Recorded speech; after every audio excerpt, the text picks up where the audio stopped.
is Ido. My father is Mizrax, Kel of our house. I took my name from his first awoken friend, Seer Ido.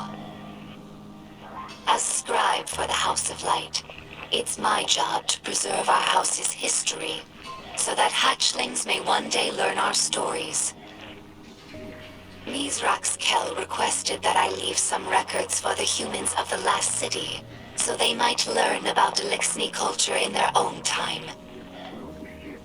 As he says, inside a catch, everyone breathes the same air. Though I have doubts that the humans will care to hear our stories, the snipers who look down on us do not seem like the curious types. But the Great Machine has chosen them, so I must give them the benefit of my faith. Hopefully this effort does not go wasted. Here lies the remnants of Kel's Scourge, a dark period in Elixni history. After the whirlwind, many Elixni were overcome by feelings of hopelessness. They were homeless, hungry, and hunted by guardians and hive alike. So when civics founded Kel's Scourge, promising to return Elixni to power with ancient weaponry, many were drawn to his call. Though the Scourge claimed to fight for Elixni empowerment, in reality, they represented the final degradation of our culture. A once great interstellar civilization was reduced to an anarchist mob, led by a power-hungry coward. Let ours be a cautionary tale. No matter how enlightened a culture, there are always those who prey on our worst impulses for their own gain. Many Elixni spent their whole lives on ships. They become more than a home. They're like a member of the family. Mizrax found me in the vent of a wrecked ship, you know. We joke that my father is a splicer and my mother is a catch. After the fall of our homeworld Reese, Elixni scattered across the stars. Having lost our grounding, catches evolved from modes of transportation into permanent homes. Even after Elixni began to resettle in places like the reef, we never lost our reverence for the machines that kept us alive. Now, after so much wandering, it's hard to believe that there's real ground beneath us and a real sky above. Humans think of ether as food for Elixni, a form of sustenance. That's only partially true. Ether also catalyzes physical maturation and promotes molting. In that sense, it's like hormones in human adolescence. In a world of unlimited ether, like Rees before the whirlwind, all Elixni look like captains. That's our final form. Most Elixni you see now are underdeveloped. They're forever stunted by ether rationing, which began as a necessity and gradually evolved into a mechanism of social control. Now, ruthless leaders like Spider use the distribution of ether to keep their followers dependent. If Elixni are ever to live in peace, we must make ether available to all, regardless of rank.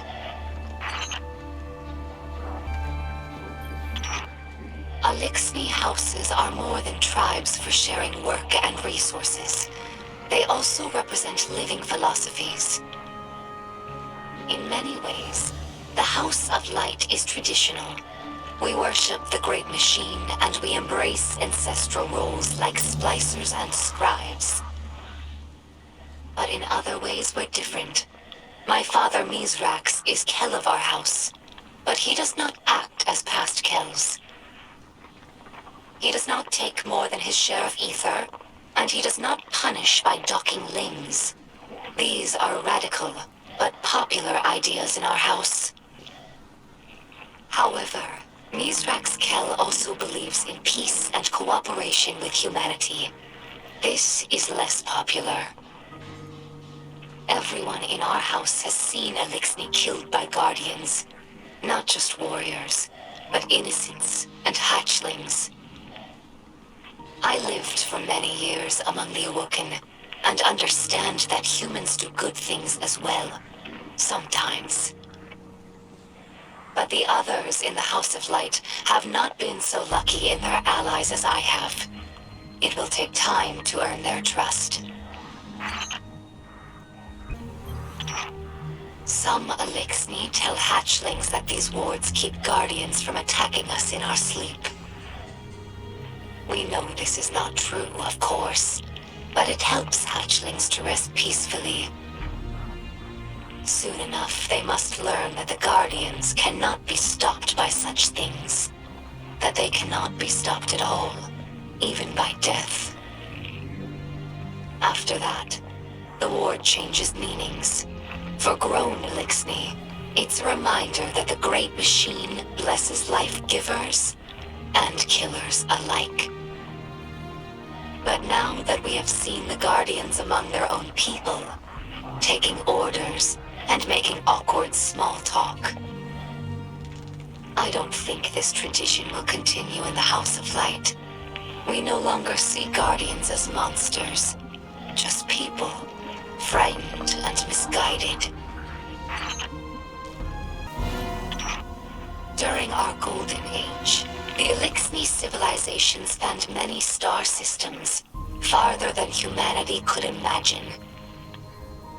And in all of our exploration, we never found anything more wondrous than the Great Machine. It's one of the few things that all Elixni houses can agree on. That's why shrines like these are made of many small pieces. Each bit was added by a different house. It's a tradition that lasted generations. Most of those houses are now extinct, and their members are scattered. It's funny. I revered the Great Machine all my life, without ever having seen it. And now that it's right overhead, I still look to this shrine for comfort. I discovered this shell among spider supplies. Many Elixni fear guardians, but delight at your ghosts. We think of them as extensions of the Great Machine's will, deserving of reverence. When we arrived here, we were surprised to discover that many guardians treat their ghosts like equals, or worse, like servants.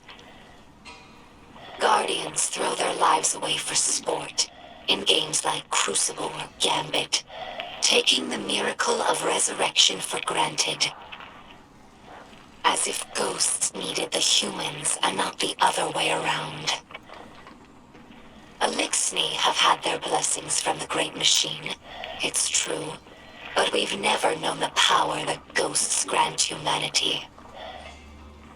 I think that if Elixni became guardians, we would use the light to serve the Great Machine, not our own amusement. This Shank has been with us for many years. She is temperamental, but loyal. She's in need of constant repair, but we're used to it. Our house has fixed every part of her, from sensors to exhaust. So when I look at her, I don't see an object. I see the members of my house. I see myself. To us, machines are vessels, not just tools. This is why scrapworking is so important to Elixni culture. It's a way of sharing our spirit with the world, even when we have nothing. I'm sure that Guardians feel the same way about their tower. It's more than a hollow form, more than the rubble it was built from. The tower is the keeper of the Vanguard spirit, and you would defend it more fiercely than any other building. Is it not so?